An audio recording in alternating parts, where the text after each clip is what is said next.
So, good morning class. Welcome to the new lecture. For today, we are going to discuss a very important topic. The name of this topic is absolute value or modulus. Right? Absolute value of a number or modulus of a number. हम लोग discuss करने वाले हैं. ये आपको 9th, 10th, 11th और 12th चारों साल है. 11th स्टैंडर्ड में, 12th स्टैंडर्ड में absolute value of a function बोल के आपको ये क्वेश्चन आएगा. ठीक है. सो नाउ अभी हम लोग छोटे लेवल पे डिस्कस कर रहे हैं तो absolute value of a number discuss करेंगे. इसी को बोलते हैं मॉडुलस ऑफ अ नंबर. ठीक. Now what is the actual definition? The actual definition is if x is a real number then absolute value of x is its distance from the zero on the number line. Absolute value यानी कि किसी number का zero से distance, number line पे उसका zero से distance, that is called as absolute value. ठीक है. Absolute value it is denoted by modulus of x. ऐसे लिखते दो स्टैंडिंग लाइन, स्टैंडिंग लाइंस के बीच में एक्स. ओके, इसको पढ़ते हैं मॉडुलस ऑफ एक्स या फिर एब्सोल्यूट वैल्यू ऑफ एक्स. तो मैं हमेशा मॉडुलस ऑफ एक्स बोलूंगा क्योंकि मुझे मॉडुलस ऑफ एक्स बोलने की आदत है. मेरे स्टूडेंट्स भी मॉडुलस ऑफ एक्स बोलेंगे. करेक्ट है.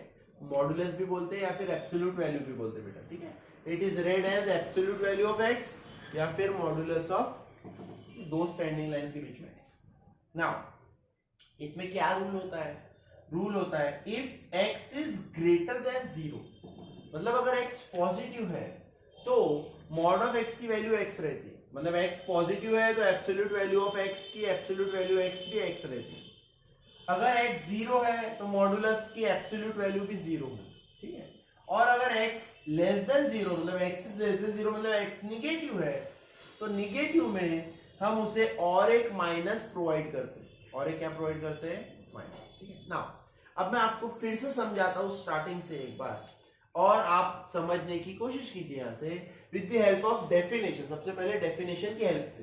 सो डेफिनेशन क्या है बच्चों? If x is a real number then absolute value of x, absolute value of x क्या रहता है? इट्स डिस्टेंस फ्रॉम ओरिजिन, यानी it's distance from zero, zero से उसका डिस्टेंस. ठीक है. पहले इसको समझने की कोशिश करते हैं. See for explaining this I take a number line. एक नंबर लाइन लेता हूं मैं, ये देखिए, और ये नंबर लाइन पे हमने बनाया जीरो. ठीक है. ठीक है. एब्सोल्यूट वैल्यू मतलब क्या होता है? उसका जीरो से डिस्टेंस, उस नंबर का जीरो से डिस्टेंस. ठीक है. जैसे आप पहला नंबर देखिए, first number is 4, second number is suppose समझ लीजिए 8.75. ऑलराइट. थर्ड नंबर में लेता हूं यहां पे -3. ऑलराइट. यहां पे मैं फोर्थ नंबर लेके दिखाता हूं आपको -2.65. ठीक है. फिफ्थ नंबर लेके दिखाता हूं मैं आपको -99.81. सिक्स नंबर लेके दिखाता हूं मैं आपको 99.81. और फिर उसके बाद जस्ट फॉर फन जीरो लेके देखते हैं what happens. So the definition is absolute value of x या मॉडुलस ऑफ x क्या होता है? Distance from zero. मतलब मॉडुलस ऑफ 4 का मतलब हुआ बेटा 4 का जीरो से डिस्टेंस. 4 का जीरो से. तो अब आप देखिए कितना सिंपल है. जीरो आता है, फिर आता है आपका 1, फिर आपका 2, फिर आपका 3, फिर आपका 4. तो जीरो से लेके 4 तक का डिस्टेंस कितना आएगा? सब 4 ही आने वाला है ना. इसीलिए अगर इसकी जगह एग्जांपल रहता और यहाँ पे सपोज मैं लेता मॉडुलस ऑफ -4, क्या लेता? मॉडुलस ऑफ, तो -4 यानी कि वो भी 4 होता है लेकिन लेफ्ट साइड. तो आप देखो -4 से लेके 4 तक का ये भी डिस्टेंस कितना है? This is also distance is also 4, this distance is also 4. ये भी 4 है ये राइट में, और ये भी 4 है ये किस में है? लेफ्ट में. इसीलिए -4 भी अगर होता तो मॉडुलस में उसका भी आंसर कितना आता? उसका भी आंसर 4 आता. लेकिन रूल के हिसाब से सिखाना पड़ेगा. मैं आपका टीचर हूं, आपको 9th, 10th, 11th, 12th चारों साल ये बात समझ में आनी चाहिए. तो रूल क्या बोलता है? रूल बोलता है देखो if x is less than zero, मतलब x is less than zero मतलब ये -4 का केस है. जीरो से छोटा है ना बेटा. ये 4 के लिए थर्ड केस नहीं लगता, 4 के लिए कौन सा केस लगता? First case. क्योंकि 4 क्या है, x इज ग्रेटर देन 0, तो x का x ही रहेगा, तो 4 का आंसर 4 ही आएगा। लेकिन -4 अगर है तो -4 को थर्ड केस लगेगा और आंसर क्या आएगा, -x, मतलब ये -4 का माइनस, देखो -4 का माइनस ऑफ -4 कितना आता है, +4। ठीक है, ये हो गया उसको अलजेब्रिक तरीके से सॉल्व करना। ये मैंने आपको उसका नंबर लाइन पे सिखाया। 4 का डिस्टेंस भी 0 से 4 होता है, -4 का डिस्टेंस भी 0 से कितना होता है, 4, इसीलिए दोनों का एब्सोल्यूट वैल्यू कितना आ रहा है, 4। नेक्स्ट एग्जांपल देखो, जैसे 8.75, ठीक है, 8.75 अगर यहाँ मिटा देता हूं मैं, 8.75 नंबर लाइन पे कहीं तो भी ऐसे दूर पे आएगा, सपोज दिस इज 8.75, तो आप खुद ही सोचो बेटा इसका 0 से डिस्टेंस कितना है, 0 से डिस्टेंस है इसका, 0 से डिस्टेंस 8.75 ही है, करेक्ट है। नेक्स्ट एग्जांपल है -3, तो आप देखिए -3 कैसे आएगा, -3 का 0 से डिस्टेंस 3 रहेगा, कितना रहेगा, 3, लेकिन -1 -2 -3 लेफ्ट साइड, करेक्ट है।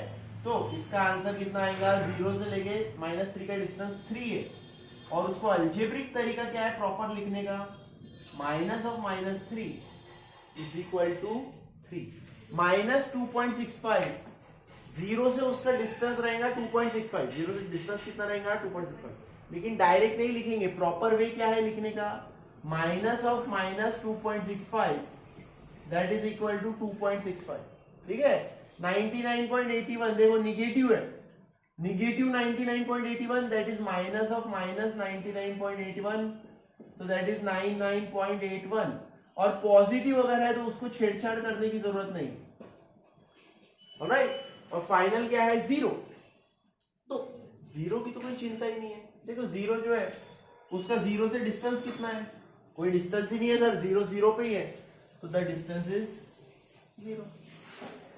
इसको बोलते हैं एब्सोल्यूट वैल्यू या फिर मॉडुलस, ऑलराइट। एक बार फिर से आराम से ये वीडियो आप डबल से देखना, ठीक है, और याद रखो पॉजिटिव नंबर है मतलब ग्रेटर देन 0 है, तो उसको चेंज करने की जरूरत नहीं, बिकॉज उसका डिस्टेंस ओरिजिन से उतना ही रहता है। लेकिन अगर निगेटिव नंबर है उसको और एक बार निगेटिव देने की जरूरत रहती है, क्योंकि डिस्टेंस कभी निगेटिव होता है क्या, नहीं, डिस्टेंस क्या होता है, पॉजिटिव। तो निगेटिव नंबर मतलब के लेस देन 0 है, उसे आप और एक बार निगेटिव दोगे तो निगेटिव इंटू निगेटिव उसका आंसर फिर से पॉजिटिव ही आएगा, ऑलराइट। ना इस पे 2 टाइप के क्वेश्चंस आते हैं हमारी एक्सरसाइज में, ये क्वेश्चंस 9th स्टैंडर्ड में भी है और 11th में भी, लिख लो आप लोग, मैं मिटा देता हूं।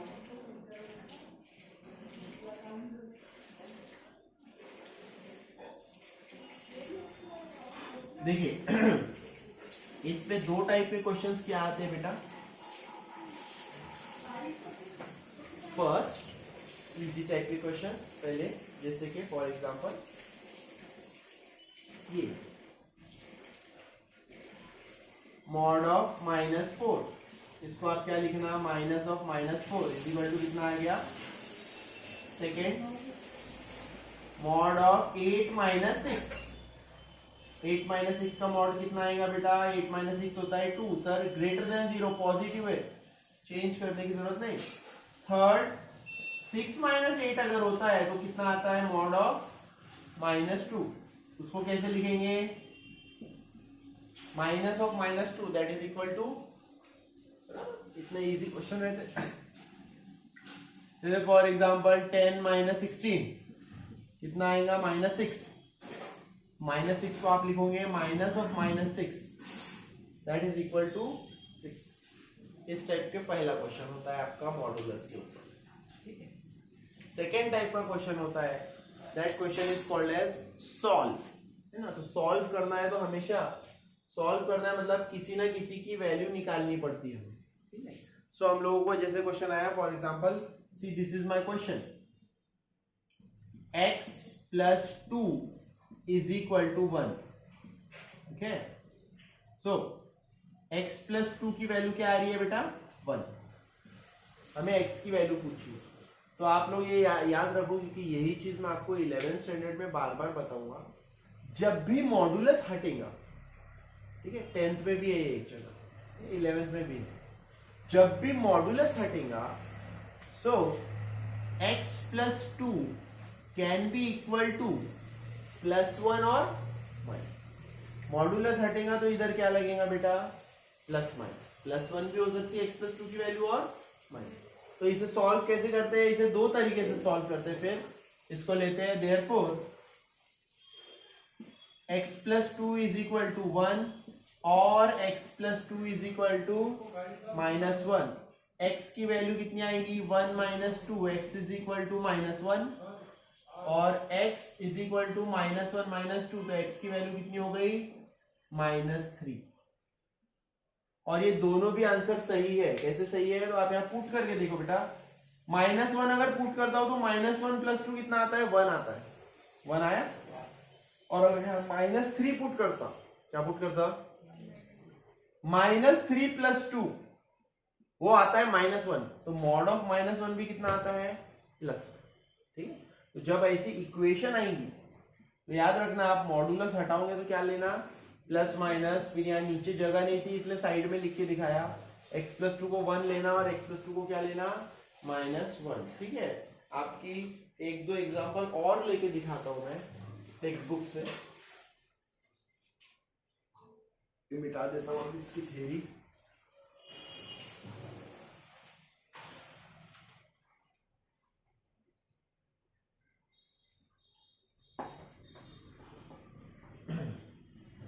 देखिए, जैसे आपका क्वेश्चन है, say for example this is the question, 7 minus 2x is equal to 5। Okay, एक और चीज मुझे याद है, इसको देखकर ऐसा क्वेश्चन कभी नहीं बन सकता, 7 minus 2x is equal to -5। This is not right, this is absolutely wrong. आप बोलोगे सर ऐसा क्यों, क्योंकि मैथमेटिक्स का रूल है, मॉडुलस ऑफ एनी नंबर, किसी भी नंबर का मॉडुलस हमेशा 0 या 0 से बड़ा रहेगा। मतलब absolute value of any number, absolute value of any number, किसी भी नंबर की absolute value is always non negative. हमेशा वैल्यू कैसी होती है बच्चों, नॉन निगेटिव। नॉन निगेटिव मतलब निगेटिव नहीं हो सकती, 0 भी हो सकती है और पॉजिटिव भी हो सकती है, ग्रेटर देन और इक्वल टू, है ना। तो आपको अगर ऐसा क्वेश्चन दिख रहा है किसी का एब्सोल्यूट वैल्यू -5 दिया है, नहीं नहीं, ये गलत बात है, हो ही नहीं सकता। ठीक है ना। इसकी एब्सोल्यूट वैल्यू कितनी दी है, +5। तो इसको सॉल्व कैसे करेंगे, याद रखिए, आप इसको जब हटाएंगे तो it can be equal to 7 minus 2x is equal to +5 और 7 minus 2x is equal to कितना हो गया, -5। ठीक है, दोनों आंसर रहेंगे आपके सही, +5 और -5। मॉडुलस में +5 -5 आंसर आएगा। So 7 minus 5 is equal to 2x, 5 को इधर ले लिया, 2x को इधर ले लिया, 2 is equal to 2x, x is equal to 1 और 7 plus 5 is equal to 2x, 12 is equal to 2x, 12 upon 2x की वैल्यू कितनी आ गई, 6। ठीक है, नाउ चेक करके देखते हैं। देखो x की वैल्यू 1 पुट करो बेटा, 2 1 जा 2, 7 माइनस 2 कितना होता है, 5। करेक्ट है, करेक्ट। और 6 पुट करके देखो बेटा, 2 6 से कितना होता है, 12। 7 माइनस 12 होता है सर -5। -5 मॉडुलस में बाहर निकल के कितना बनेगा, +5 बनेगा। करेक्ट है। तो मेरे को आपको जो बताना था वो यही बताना था कि 11th स्टैंडर्ड में भी आप ये बात याद रखो, 9th 10th में भी ये बात याद रखो, जब भी मॉडुलस हटेगा तो हम लोग प्लस और माइनस दोनों लेंगे, राइट। और सेकेंड थिंग, आप लोग ये भी चीज याद रखिए अच्छे से, मॉडुलस हटाना मतलब सिर्फ निगेटिव को पॉजिटिव बनाना नहीं है। ठीक है, मॉडुलस हटाने का मतलब सिर्फ निगेटिव को पॉजिटिव बनाना है क्या, नहीं। मॉडुलस हटाना मतलब यहाँ चेक करना है, अगर 8 है उसका 8 क्यों आता है modulus, because 8 is greater than 0। 8 कैसा है, और -8 का 8 कैसे बनता है बेटा, लेस देन 0। निगेटिव होने की वजह से हम उसे और एक क्या देते हैं, निगेटिव साइन। निगेटिव ऑफ -8 कितना आता है, ये इसके पीछे का लॉजिक है। और मॉडुलस हमेशा जब आप ओपन करोगे तो you will take plus as well as, ठीक है, रिमेंबर दिस टू थिंग्स।